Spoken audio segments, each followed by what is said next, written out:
Carlos Yulo para po magbigay ng mensahe.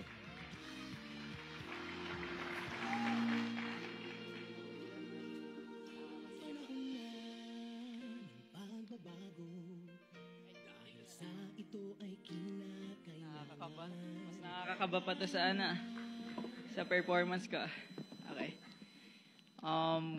Maraming salamat po sa mga taong nagdasal po, nag-take ng effort, magpuyat para panoorin po yung Olympics at masaksihan po yung mga pinag-trainingan po namin ng mga atletang Pilipino po.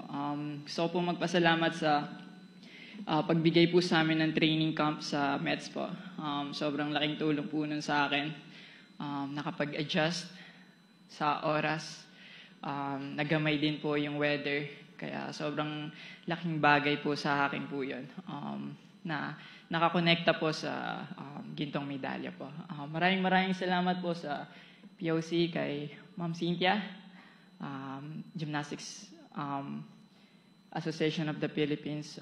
Siya po yung nag-handle po sa amin and nagtaguyod po sa gymnastics po.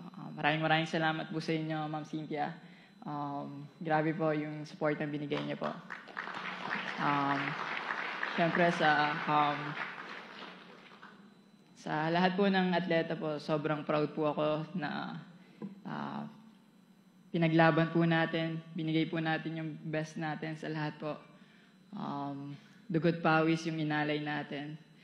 Di pa nagsisimula yung competition, sobrang proud na ako sa inyong lahat. At ngayong tapos na yung competition, i-celebrate natin yung mga nakuha nating resulta at mas galingan pa natin sa mga susunod na mga competition. Maraming salamat po. God bless you all po.